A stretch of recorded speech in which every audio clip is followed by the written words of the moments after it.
Shebay, and welcome back to the Free Period Podcast. My name is Eli Shebay, and I am here with the senior at Strake, Luke Twardowski. What's up, guys? So, Luke, this is last SJET video ever.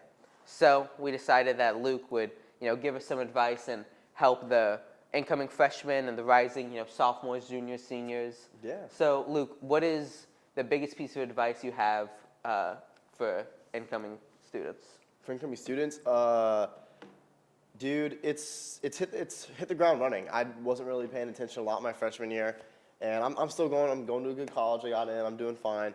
But I feel like I could have been in a little bit of a better place if I had paid a bit more attention. So, getting to high school is a lot of fun. Really good time. You're excited. Everything's changing. Just don't forget that school still should be a priority for you. Mm-hmm. Yeah, focus on that. But other than that, yeah, it's a good time. And join as many clubs as you can. Yeah. Speaking of clubs, so you do SJET, you do Crusader Guard, and you're a very sporty guy as well. What is your kind of take on what people should do for extracurriculars? I remember when I was a freshman, my student leader, my senior, his name was Teddy Normus. Love the dude. He's at Rice right now. For me, in my opinion, you just gotta do as much as do anything you find interesting. I signed up for chess club, Waterburger club, bad movie club. You sign up for anything you find interesting. They'll email you. If you don't want to go, you don't have to go. No one's forcing you to go. But just sign up for it because you don't want to be, let's say, you don't want to not want it now, but then later you might enjoy it. You want to go try that, but now you're not signed up for it. So always have that option open. Sign up if you want. So yeah, for my opinion, extracurriculars and stuff, do stuff you're interested in, man. Don't be afraid. People want you to try out and do stuff. Mm-hmm. And, speaking of doing stuff that's fun, what are, let's say, your 5 favorite courses from your time at Strake? My 5 classes? Yeah. Ooh, that's a good one. I really loved Coach Harvey's geometry class. Mm-hmm. Great class. Mr. Demon, Coach Demon's Mm-hmm. English 2 was good. AP Psych this year, that was a lot of fun with Mr. Bishop. I know he's been on here before. And that's a really good question. I would have to say Theology 3 with Mr. Nocera is pretty good. And then AP English Lang with Scheller, Mr. Scheller. I had him for a year and a half, 3 semesters in a row. And yeah, he knows his stuff, and he was one of the dudes who he really helped me learn how to read. So yeah, not read, write. I already know how to read, obviously, but my writing wasn't that good, so he helped me out with that a lot. Yeah, we now know, since it's the end of the year, that you're going to go to Texas State University. So yes, first sir. of all, congrats. Thank you. Go Bobcats. What is your biggest piece of advice for people worried about college? Because so many people are, college is their main thing. They're like, how can I use this school to get to a better college, the best college? Okay, so honestly, for me, it's dude, the college counselors know so much. We're so lucky. I've talked to my friends who go to Cathedral. I've talked to my friends who go to Stratford. They have nowhere near the resources that we have, and it's awesome to have that because we're able to dude, Mr. Fuller. I bought him a case of Diet Coke because he loved that. Because he's the guy who helped me get into college, dude. Mr. Saltzman, they're funny dudes. I've walked in on Mr. Saltzman multiple times and just been yo, can you read this essay for me? And he's down to help y'all. Now, obviously, I'm not saying do that, make your appointments and all that, but having that resource for us is awesome because it's just it makes it easy. So my advice to you is have an idea of where you want to go and what you want to study, and then talk with them. It'll help you figure out where you're supposed to go. Now, this one is more for the incoming freshmen. Going into high school, it's it's kind of a scary thing, to be honest. Yeah, big time. And for lots of kids, they don't have that many kids coming from their middle school. And I think you kind of touched on this earlier. What is your biggest piece of advice for people making new friends as they get to Strake? Put yourself in situations where you're forced to meet new people. Great example is Crusader Guard. I knew no one going into Crusader Guard junior year. It's obviously the first year. And it forced me to interact with the guys in there. It forced me to interact with the cheerleaders, new teachers. And so yeah, put yourself out of your comfort zone. Go to the school dances and make it so that you can't just have this always fall back in. But make it so that you can't always fall back into something. Make it so that you have to interact with the people. That's a big part, and being able to do that is really important. Yeah. So, Luke, one of the biggest concerns I've heard from incoming freshmen throughout my years here is about girls. And I mean, it's fair. It's an all-boys school. You're kind of worried. What is your biggest piece of advice to the guys who are worried that, they'll never speak to a girl for 4 years? Well, that's not possible. Jesuit has, you're going to go to homecoming. You're going to go to prom. Jesuit has co-ed classes.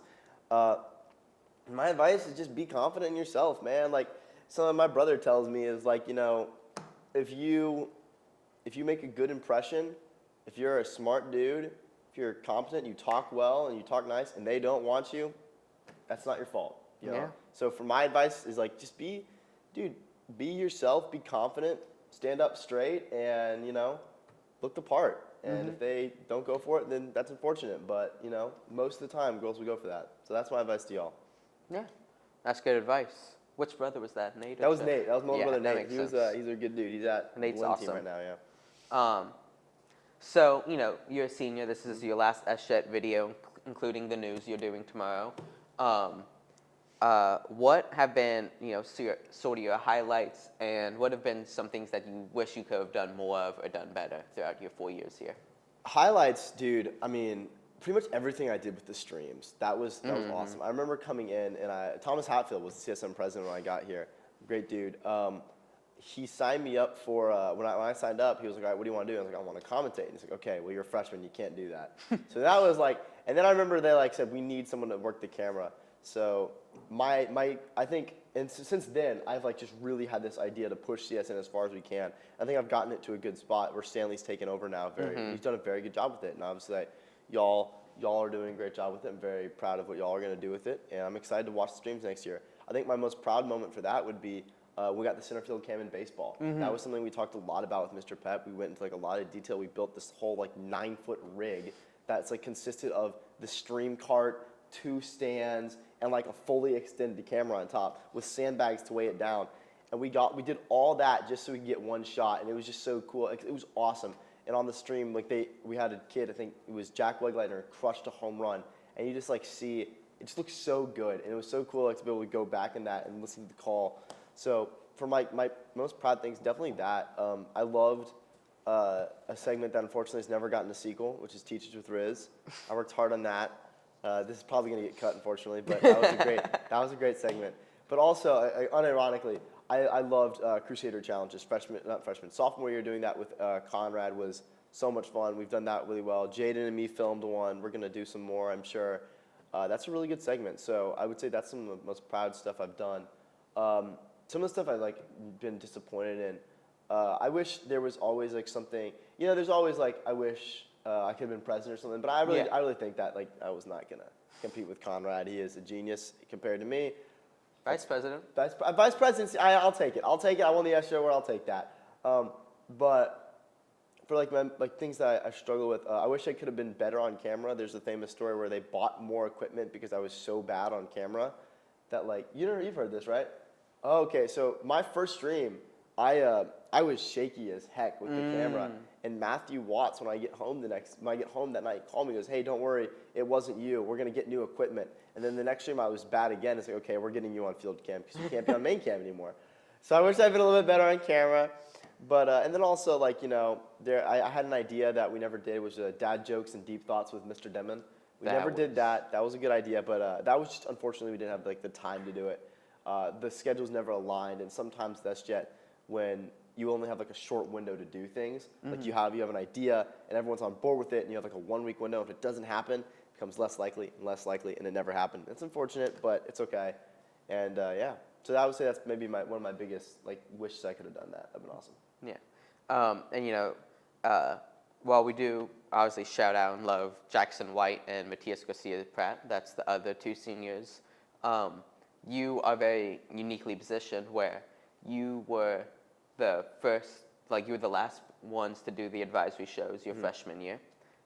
Then you were there with me during the 2 years of nothing. We did 7 videos last year. Yeah. And then you've been here to help usher in this new section. We're doing Monday shows every single week. What's that kind of been like? Because you talked about it. We had our SJET banquet last night. You talked about it in your speech about adapting. Yeah, I mean, I was thinking about it last night, honestly, when I was getting ready. I was like, man, I really went through a renaissance of SJET. We went from this normal format that was working, which was advisory shows. People liked it. It was something you come in and watch. And then we had a dark ages for 2 years. I'm not joking though. We went home. When they took that away from us, we didn't know how to adapt.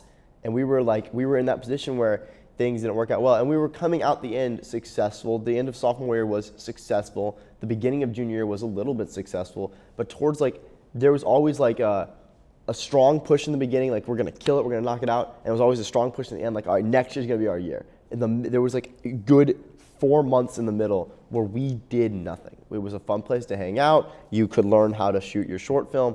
But in the terms of SJet, we were doing nothing, and it was unfortunate. And getting Monday shows back, I didn't know how that was going to go. I was a big believer in the bi-weekly schedule. I didn't know if we could do it every week, but that was something that, like, when I came in and we had energy, we've got a bunch of young guys. Jaden, like, loved the dude. He's a younger version of me. I see him. Rasheal, guys like David, like, these are kids who are, Justin, sorry, I don't want to miss anyone. Guys who, like, came in and were like, yeah, like, I'm ready to film. I'm ready to do the dirty work. And that's what's important because, you know, everyone wants to come in, everyone wants to commentate. Everyone wants to come in and be in front of the camera. Sometimes that doesn't happen because you need to do the hard stuff first. And we got really lucky because we got a class of freshmen that was willing to do that hard stuff. And it's led us to this point where it's gotten to the point where where I was like, okay, we can actually do these Monday shows. Mm-hmm. And now that we're here where we are, I'm proud because, like, I know next year y'all will be able to keep this up, and I know next year y'all will make it better, which is even cooler to me. Like, this will be something that I'll watch the Monday shows. I follow SJet. I'm sure it'll pop up on my YouTube page, and I'll watch them, and it's really cool. So yeah, going through that renaissance was a lot, but I'm really happy where we've ended up. Yeah. And you've been like role model inspiration for me in multiple ways. Thank you. One of the main ways is your absurd levels of confidence. And I need to preface this. When I say absurd, I mean absurd. How, like, where do you sort of get it from, and what do you have advice for guys who, like, you know, aren't as confident? So there's this thing that I try to follow, and it's called the Batman effect. Now, I don't know if you've heard of it, but basically, and it seems stupid, but, like, it's what I do. So first off, my mentality is, like, it's a joking, like, what would Batman do in this situation? Mm-hmm. And it doesn't have to always be Batman. It can be someone like you. Batman's just like the whole place over, like someone you admire. So for me, I'll use my dad or my older brother. Like, what would Nate do in this situation? And it boils down. That's like where you get, and you're like, okay, and then you attack that situation as him. And the more you do that, the slowly that just becomes you. That just becomes your natural confidence. So for y'all asking, like, well, how do I be more confident? There's a great quote from the F1 movie. Like, don't be mean to yourself, dude. Plenty of people are going to do that for you. There's so many people who are going to be against you. There's no reason you should be against yourself. Mm-hmm. So if you, like, want to be more confident, imagine someone who would be confident in this situation that you can, and be like them until eventually you become like them. And then understand that, dude, people are naturally not going to like you. The one person you can control is yourself. So like yourself, man. Be confident in yourself. Yeah. Thank you for saying that, man. Of course. Yeah, and that's a really good answer. One of the coolest things that we've done together beyond the streams is this podcast. We had free period freshman year, and we're like, let's film a podcast during a free period. And then we've done 0 podcasts during free periods, and it's all been community time. But do you want to just do a quick run through of how this podcast history has gone? Dude, the podcast history started when we found the Rodecaster. Do you remember that? Yeah. We were digging back there, and we found this old Rodecaster, and we were, like, making music on it. And the funniest thing, we were like, you know what, we could use this as a podcast. And I remember being with you, Conrad. It was you, Conrad, and me, and we were like, this would be a really funny idea. So we did that, and that goes down to, like, also what I'm really proud of that shit is, like, we just do stuff, man. Yeah. We've stopped the era of, like, I don't think it's gonna be good. That's over. We just, like, we film stuff, and it doesn't matter if it's, like, bad. Like, we'll look at it, and we're like, yikes, that's bad. And I take that, like, into my vlog. I'll be like, I'm just gonna film this thing, and if I don't use it, I don't use it. But that's, like, something that was one of the first things we actually just filmed. We did a practice of it. We were like, we enjoy this. We did it again. Our president at the time, Matthew Watts, like, yeah, it's okay. It's not bad. If y'all want to keep doing it, keep going. And then it's led us to here. We've lost the T on the sign. It's broken a bit, but it's okay. And it's, that's the SJet way, right? Like, some things break, some things fall off, but we keep pushing, we keep making this stuff. So, and I'm really glad that you're going to continue it. I'm really glad that what you're doing with it is really cool. You've shown a great interest in it, and it's awesome because there are some things, like I said last night, like, that I'm leaving that I'm like, I'm not too sure about this. Spike ball, I'm not too sure how long that's going to be around after I leave. I am really confident in SJet and y'all's ability to succeed. So for the free period to have come this far, for like a joking idea to be like a staple now, it's really awesome, and I'm really, really glad that y'all are going to be able to continue that. Thank you guys so much for watching. This has been the Free Period Podcast. Once again, I'm Eli Shebay. This is the senior at Strake. Same Instagram handle, Luke Twardowski. And we'll see you next year.